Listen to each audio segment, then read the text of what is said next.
speaking to Obama, I think that I would have to say, where is your heart? Where is your integrity? Where is your humanity? Do you know what those words mean? Do you have any concept of what those words mean? You have used and abused and hurt all the people, including black people, and you continue to do so. You speak in your fancy language, using your fancy rhetoric, but you continue to hurt the people nationally and globally. Are you human? I would have to ask you, Barack Obama, are you human? Do you even know what being human means? It's important to understand, for those of you who have not seen the Obama Deception, the first particular film, please check it out. Let's understand that the Obama Deception is much, much deeper than being merely an Obama deception. In fact, what it is a continuation of the same old agenda, the same old disempowering, manipulating, and controlling agenda. Now, why was it important? Why was it important that Mr. Hope and Change, Mr. Barack Obama, now known as Drone Man in the year 2013, Obama, why was it important that the power elite push him to be top dog, as it were, you know, or maybe we should actually say top murderer. But anyway, why was it important? Well, it was important because they used this. Pigmentation. Oh, he's black. He's black. He's got to be okay. Excuse me? Think about that. This was used. This is how I often speak of how racism, I call it an introverted, or inverted rather, an inverted racism, where Obama knew full well that he was being installed by the powers that be, whether they be left, or whether they be right, or whether they be liberal, or whatever they want to call themselves. Obama knew full well that his job would be to continue the agenda for the power elite. To continue, and by the way, this power elite is both national and global. It's not just in the United States. In fact, it is a global power elite. It is an elite that I use the term a lot, blood sucks. They're blood suckers. You ever think about vampire? Every time I decide to kick back and watch an old movie from the 50s or 60s, and I watch Bela Lugosi come out and play the vampire, I can't help but think of this system. Because they're sucking the blood economically, politically, socially, culturally. They're sucking our blood in that sense. Obama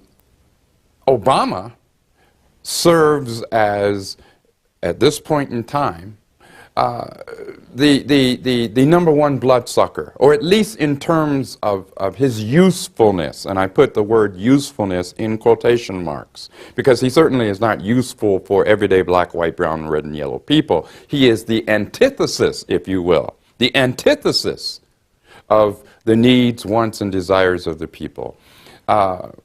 So let's remember that that deception is a continuation of the deception that started eons ago.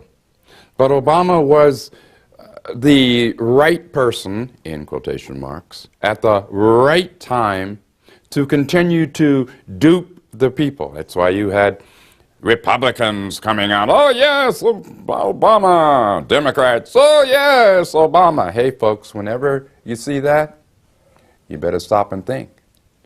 You better stop and think.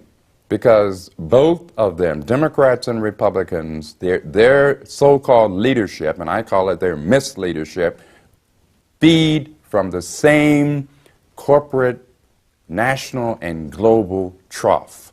So the Obama deception is a deception against all of the people. nationally and globally. And I want you to keep that in mind. It's important that we keep that in mind.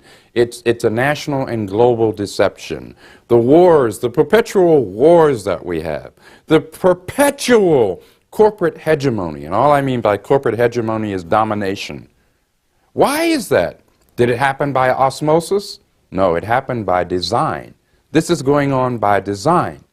All right? We have to understand that. It's not that complicated. Actually, it's very simple. You know, they say that the best tricks are the old tricks, and the old tricks are the best tricks. You know why? Because they work. But the old tricks stop working once people wake up, because you can't fool all the people all the time. And more people are waking up to this deception. And it is a despicable deception. All of us have been deceived. Regardless as to what ideology we may think we adhere to, we have all been deceived. We have allowed ourselves to be deceived. And this just goes on and on and on in a circle. It's cyclical. But what we have to do, break out of the box, break that cycle. We can do that. We've got to do that. You know, somebody once said that every generation needs a new revolution. No, that wasn't Malcolm X. That was Thomas Jefferson. And he was absolutely correct. It's important to understand that what we, and when I say we, I'm talking about we, everyday people of humanity, everyday ordinary people, are dealing with, is we're dealing with creatures, dare say I human creatures, who really lack, as in L-A-C-K, they lack the human qualities that all of us should have. In other words, no empathy. Empathy. I didn't say sympathy, I said empathy for humanity. It's important to understand that the national global elite is aware that ultimately by dumbing us down, by clamping down on the free flow of information, by propagating disinformation, that ultimately their blood-sucking and by killing Mother Earth will lead to their own annihilation. Then why do they do it? Because, my friends, they are avaricious. Again, it's sort of like a vampire who sucks the blood. It's like they have an insatiable appetite that can never, ever be filled. They are soulless, without soul. Without soul. And all of us should have somewhere deep in our own human being, deep in our being, as humans, we should have souls. But we're dealing with an elite, a national and global elite, who lack that. Instead, they are willing to destroy us all,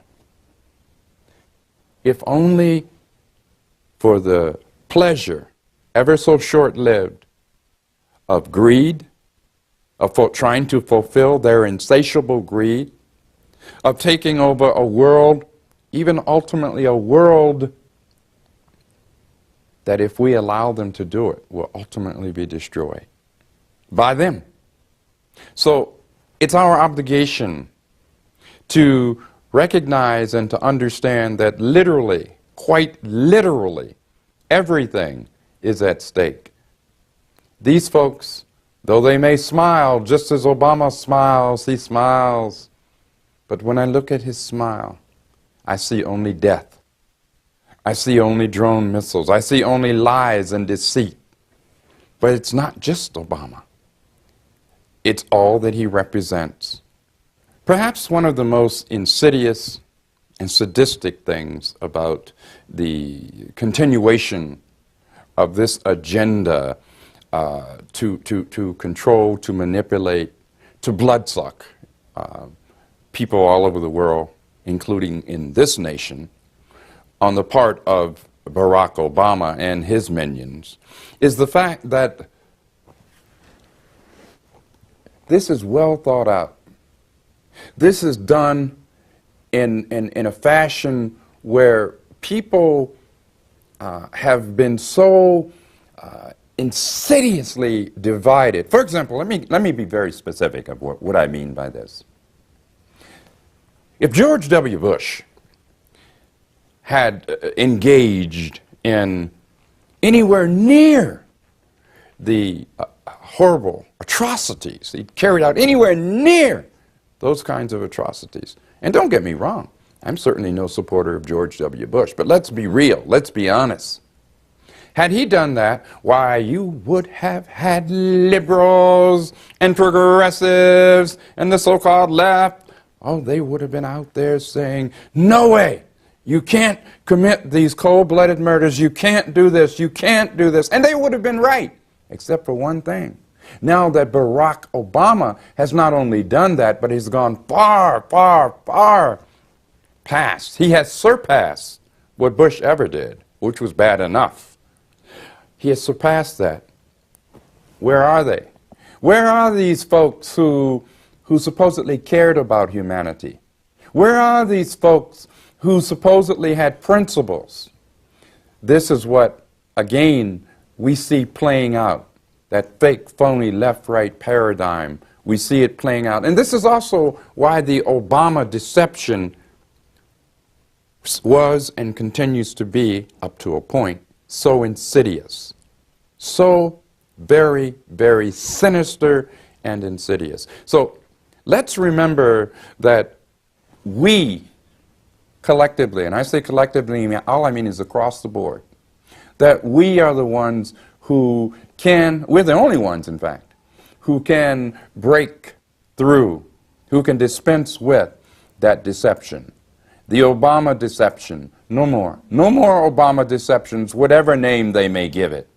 No matter. And it's not about Democrat or Republican. It's not about blood-sucking. It's about all the people. All the people. That's what this is about. No one's sitting here, I'm not sitting here and saying, oh, vote Republican. By no means, I'm not saying that. I'm not sitting here saying, well, vote for a better Democrat. No, I'm not saying that. I'm saying vote with your feet. Vote with the people. Everyday people who look and act and care and think and feel just like you, of all colors, the colors of the rainbow, all of us. That's who we vote for and with. You know, I'm reminded of something that W.E.B. Du Bois said. He said, may God forgive us if we ever again vote Democrat or Republican. This was W.E.B. Du Bois. Look it up. Check it out for yourself. Understand that this agenda is still being carried out, and the agenda remains the same. And under Barack Obama, it has become even worse.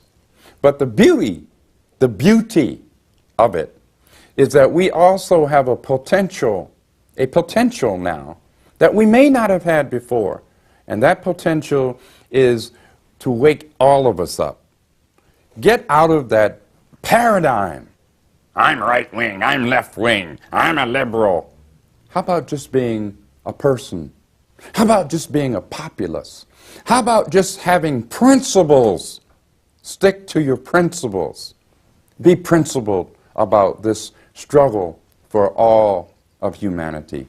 Be principled about that, please. That's what this is about. Obama is, in my words, probably the most dangerous weapon that this century has yet seen. You know, the South African activist, Steve Biko, said that the most powerful, most potent weapon in the hands of the oppressor is the mind of the oppressed. And Steve Biko was absolutely correct. Indeed, in that respect, in that sense, Obama is indeed a weapon. He is a weapon against everyday black, white, brown, and yellow people. Obama has demonstrated the ability, and I use that word in quotation marks, to distort everything. In other words, let me use an example.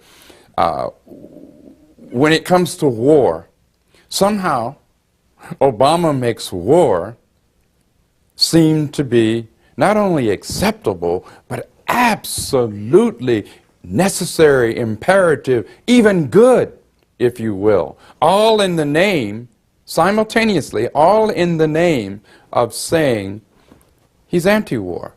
He's anti this, he's anti that. Virtually everything Barack Obama says he opposes, he supports. And we need to understand that. That's why he is a weapon, such an insidious and powerful weapon. We have to look at him for what he is, not for what we want him to be. Too many people got caught in a trance, looking at Obama not for what he is, but for what they wanted him to be. We have to look at Obama, and people just like him don't care about what their color or their gender is, for what they really are versus what we had hoped they would be. So this weapon, which he is a weapon against everyday ordinary people of all colors. This is the weapon, to borrow the FBI's infamous term. This is the weapon that needs to be neutralized. And when I say neutralize, I mean, so that it not be misconstrued, I mean politically. We must come, and conscious-wise, we must come to an understanding that he must not be allowed to continue to hold us, to mesmerize us. We've got to get out of this ridiculous, dangerous trance that we're in. No more weapons. And Obama right now, presently, is probably the most powerful weapon against everyday people.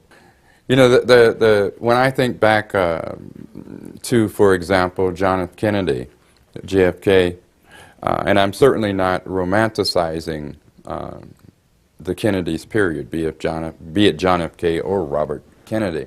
However, I will say this. There were certain fundamental things that JFK did attempt to do that did have a fundamental effect of helping, assisting the poor in this country, the poor of all colors, all colors.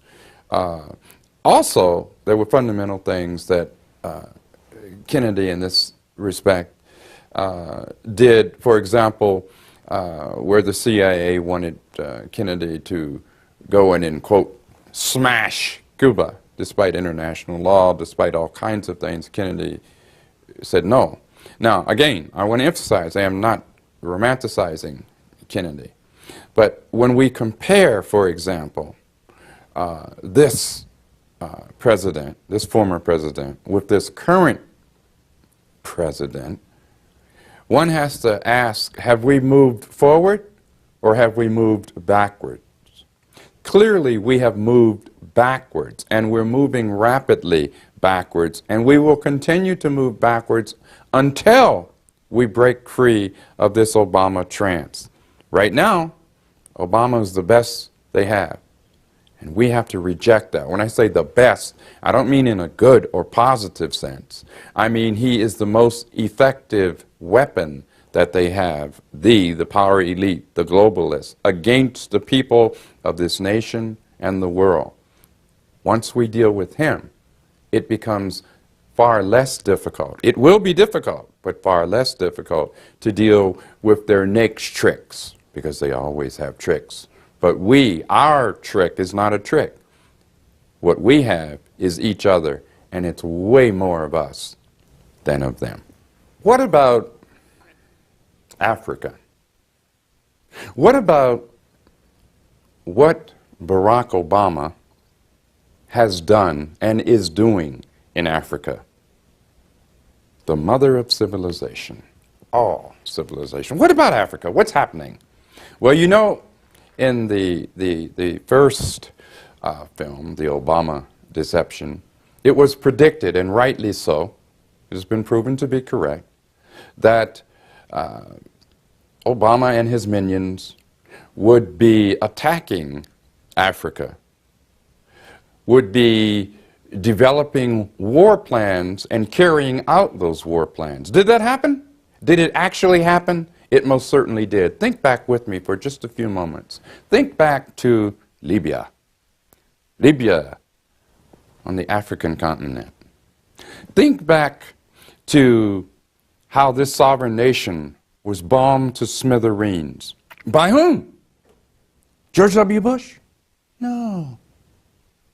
Barack Obama. Think about it. Think about the fact that not only in Libya, in North Africa, but also in Somalia, drones are being used to indiscriminately bomb, and there's no such thing, by the way, as a smart missile or a smart bomb. Only dummies think that there are smart missiles and smart bombs and smart drones. But being bombed to smithereens, the massacres that resulted, for example, in Libya, North Africa, as a result of the destabilization by Barack Obama and his minions. The horrible human disaster where we're talking 40 to 50 to 100,000 people being massacred. Do you think for an instant Obama didn't know that this is what would occur? Of course he knew. The whole thing was meant to destabilize Africa, okay, whether it was Libya, North Africa, Somalia, East Africa, whether it was Syria. Think about what's happening in Syria today. Syria being very, very, very close to the African continent. By close, I'm speaking in geographical terms. Think about these things. AFRICOM. Have you heard of AFRICOM?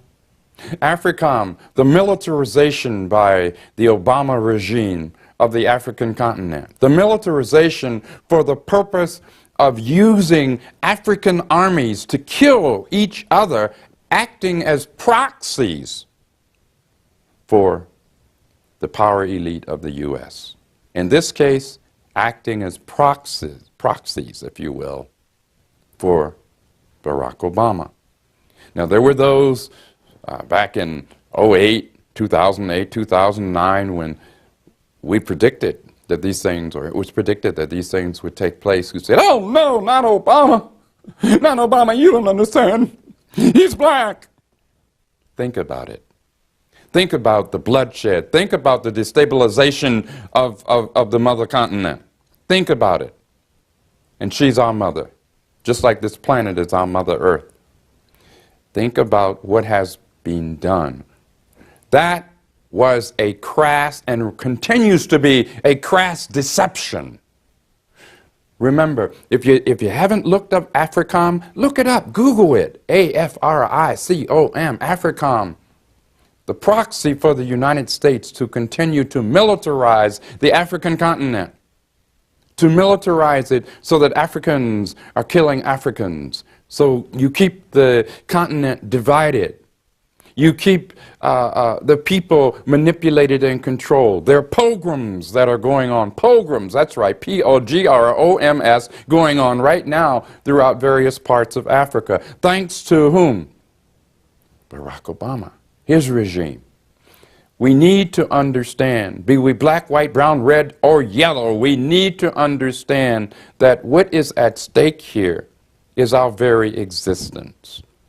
I urge you to give serious thought to that. And again, I reiterate once more, don't be deceived again. There's a song back in the day, I think it was sung by a group called The Who. I love the song. We don't get fooled again. Let's not get fooled again. Let's not be deceived again.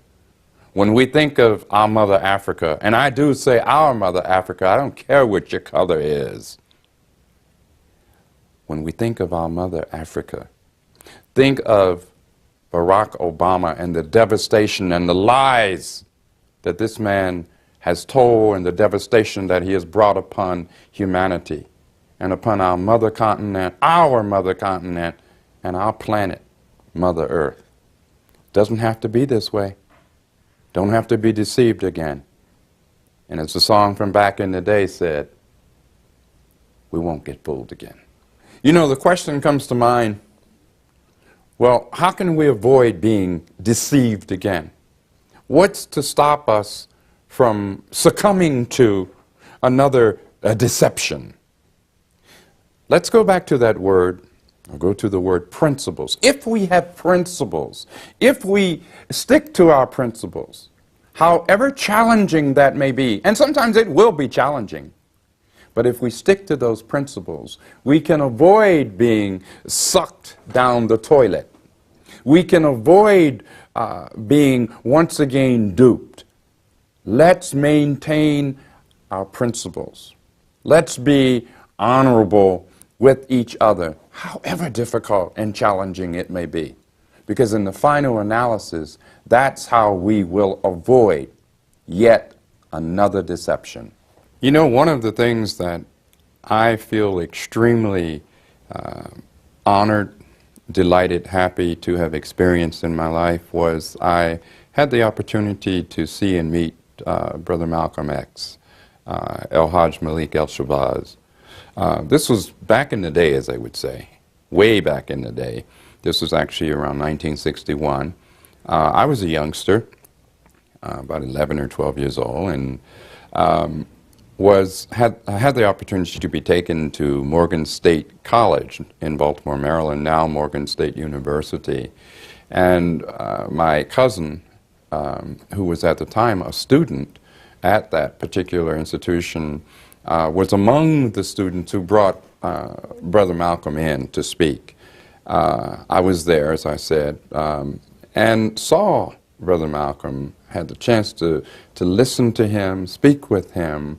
And the thing that really touches me to this very day about that conversation was Malcolm's for realness. One of the reasons that I admire Malcolm so much, and this is not about the cult of the personality, this is just about human being to human being. One of the reasons I admire Brother Malcolm is because he evolved. When Malcolm came to realize that he was mistaken about something, he was human enough to say, I was mistaken about that. I'm using the example of how Malcolm grew from being a mere cultural black nationalist to an internationalist, to someone who believed in the need for humanity to come together as a whole. And what I remember when I saw Malcolm was his humanity. Malcolm had a smile that would blow your mind, as we used to say back in the day. He could walk into a room and you could be engaged in an intense conversation, and Malcolm would smile, and you would just be engulfed by his humanity, as was I. Being as young as I was, I read a lot. I was an avid reader. My parents were both school teachers, poor, but school teachers, so they believed strongly in reading, in studying, in debating, etc. Anyway, at that young age, I could sense that Malcolm was first and foremost a human, and he spoke not down to me, but he spoke with me. And to this very day, decades later, many decades later, I think that's what I think of when I think of Brother Malcolm, a man of great humanity, a man of wit, of intellect, but most of all, a human who evolved constantly. Which leads me into a topic that is sometimes very difficult for me to discuss, and that is COINTELPRO, COINTELPRO, the counterintelligence program. The counterintelligence program, of course, being a program that was set up, began actually back in the 50s. It was intensified in the 60s and 70s and continued. And I would submit to you that COINTELPRO continues today. Now, what was COINTELPRO? COINTELPRO was a program that was set up by the federal government throughout this nation, not just one part, but throughout the United States, to, quote, to frame, to discredit, to neutralize, to imprison, and in many, many cases, to murder political activists across the board. Not only black political activists, but black, white, brown, red, yellow.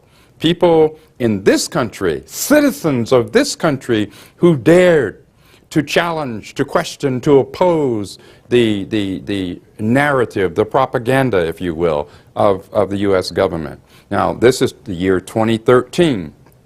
Does COINTELPRO still exist? I would submit to you adamantly that COINTELPRO does exist, in fact has been tweaked. It has morphed into something even worse, even stronger.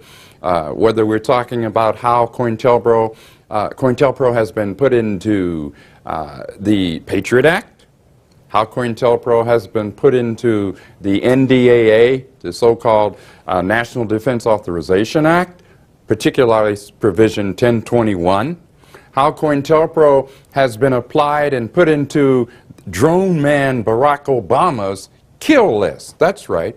We have a president, think about it, who has his very own secret kill list. That means, brothers and sisters, you can be killed in your home. You can be killed while you're doing shopping. Your loved ones can be set up and or killed. That's the reality. Now, does that mean that we should become paranoid? Absolutely not. Absolutely not. But what we need to do is we need to understand that COINTELPRO exists and it is functioning. And in fact, in the year 2013, this year, with Barack Obama, whom I call the drone missile man or the drone man, the kill list man, it is worse now than ever before on every level. And it affects all of us, not just black folk, white folk, brown folk, all of us, black, white, brown, red, yellow, across the board. The only way that we can effectively resist COINTELPRO is to, one, be aware of it. If we're going to put out a fire, we have to be aware that the fire is engulfing our home, that the fire is raging. So before we can address that and put that fire out, we have to first be aware of it. It's the same with the counterintelligence program. We are told that we have a constitution in this country. Well, what we have in this country in this year of 2013 is we have a piece of paper that has, in very large part, been made null and void by both Democrats and Republicans, and definitely, most definitely, by the current Chief Executive and Commander-in-Chief of the United States Armed Forces, none other than Mr. Barack Obama. So if one has a constitution, it is irrelevant if it is not applied. What good is that? What good is there to have a constitution if that a constitution is not a living constitution? It's not really applied. Freedom of speech, freedom of to organize, freedom to be able to have dissenting views. These things are incredibly important. These are the very kinds of things that COINTELPRO seeks to, in the words of the FBI, neutralize, to destroy. So I think it's incumbent upon all of us throughout the United States and indeed throughout the world, but I'm primarily referring to people in this nation. It's incumbent upon us to understand the danger that we are in, the peril. We must first recognize our peril in order to do something about it. And we can do something about it. We can do something about it. We must do this collectively. It's time to get past that phony, fake, farce, left-right paradigm. That's how they keep us united. Or disunited, because they don't want us to be united. That's how they keep us disunited. They keep us in disarray. They keep us divided. They keep us in fear of each other. It's like a ping pong ball in a ping pong game. We're the ping pong ball. Back and forth, back and forth, back and forth. Only, brothers and sisters, we're the ball. We're the ones who are going back and forth. And this corporate stream media, ABC, CBS, PBS, Fox News, the corporate stream media, all of them are about putting forth a narrative that is meant to keep us divided, controlled, manipulated, in fear of each other, and this is what we have to do something about. And only we, from the bottom up, not from the top down, not from the top down, from the bottom up, we have to recognize, I look at it like a pyramid. The pyramid has a huge, huge base at its bottom. The top, the point, is quite small. It's what I call the power elite, the national and global power elite, who control our lives. Not only do they control our lives in a physical sense, but first and foremost, they control our lives psychologically. Make sure we think a certain way, if indeed you can call it thinking, because they really don't want us to critically think. They want us to be numb. They want us to act, as I say, like robotrons, without even realizing that we're acting like robotrons, robots, okay? But again, I go back to the power of the people. Back in the day, in the original Black Panther Party, not to be confused with the so-called new Black Panther Party. In the original Black Panther Party, formed in October of 1966, the party said then, and I still say now, all power to the people. What did we mean by that? We meant that ultimately all power rests with each of us. But the only way we're going to be effective is to reach out to each other. Whether we agree or disagree, we'd sure as heck better come to the recognition, or come to a recognition, that without each other we are powerless. But with each other we are strong. So, having said those things, I want to emphasize that COINTELPRO does continue today. The counterintelligence program did not go away. We have to ask ourselves, what would Brother Malcolm X have to say? What would Malcolm say about Obama's drones in Somalia, Pakistan, Bahrain, Afghanistan, so forth and so on? What would Brother Malcolm say? What would Brother Malcolm say about Obama's signing of the NDAA with special emphasis on the provision section or provision 1021? What would Brother Malcolm say?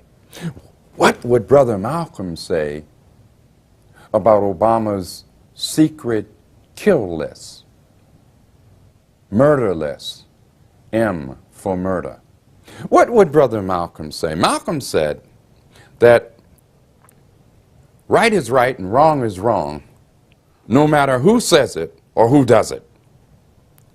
Obviously, that in and of itself tells us that Malcolm would be repulsed by the despicable, hypocritical, deceitful actions of Barack Obama and his minions. Obviously, it doesn't take a rocket scientist to figure that out.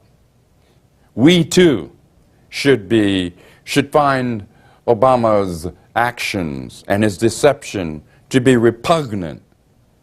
We should not allow his deceit to trick us anymore.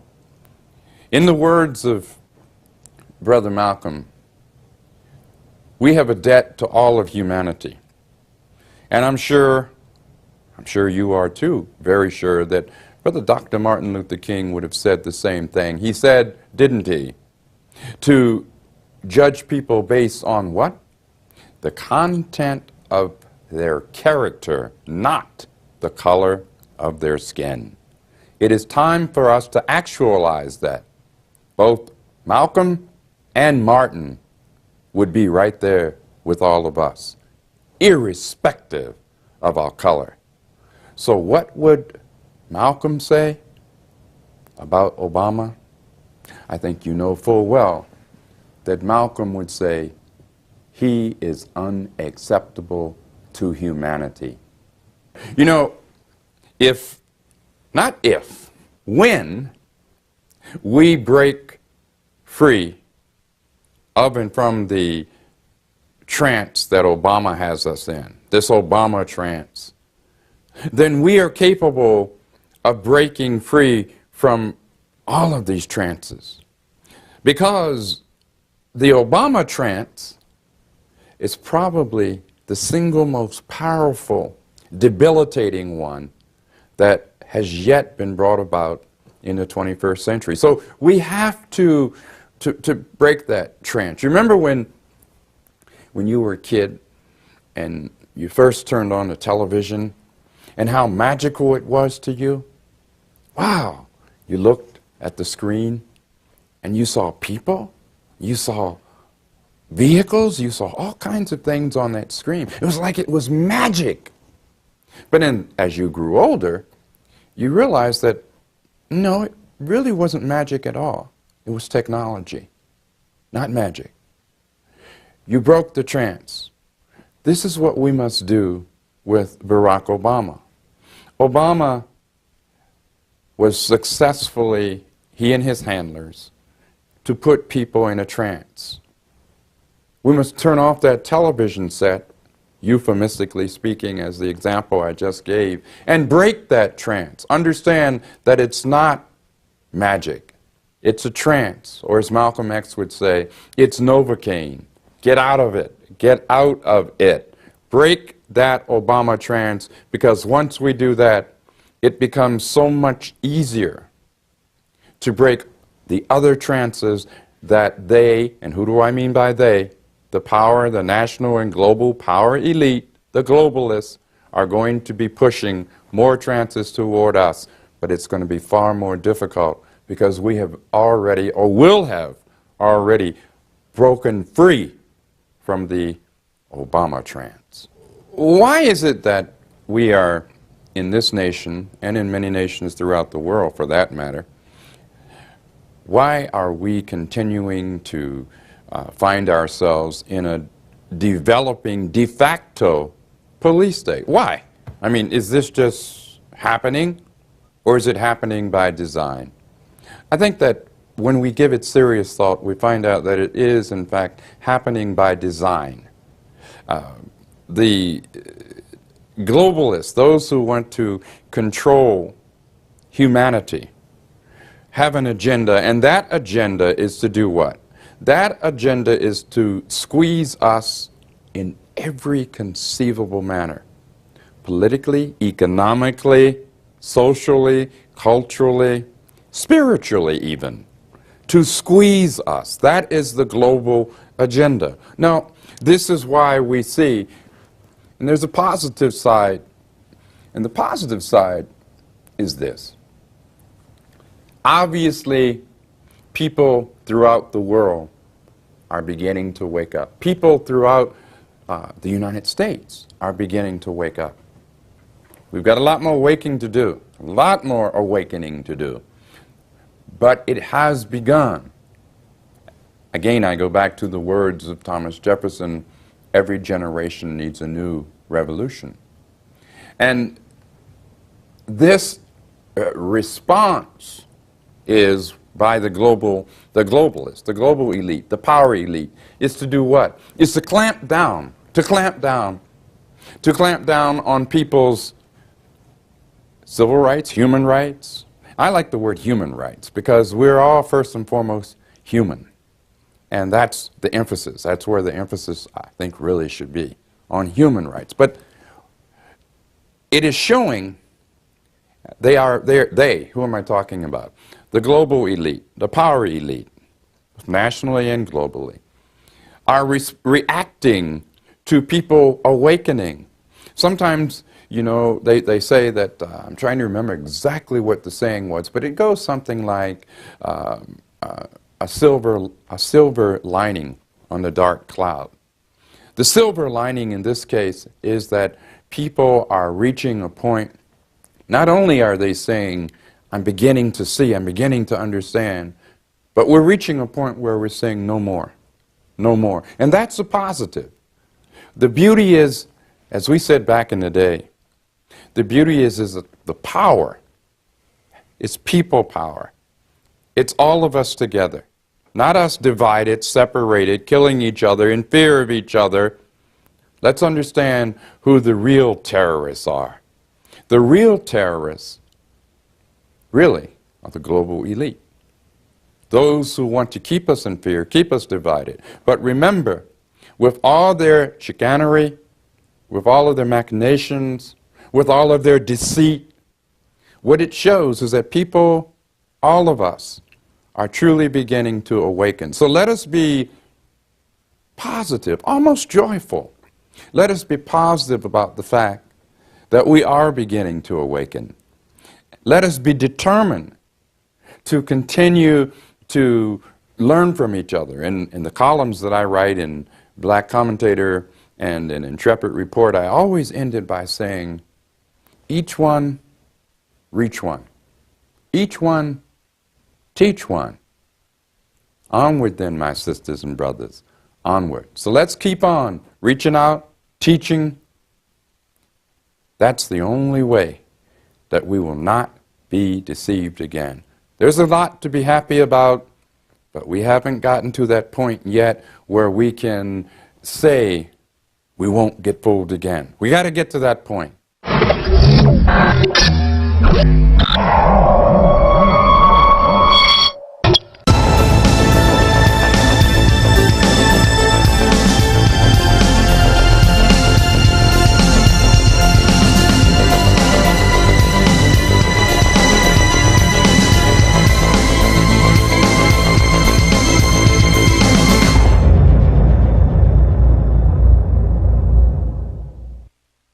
Now you can watch The Alex Jones Show live as it happens at Infowars.com/show.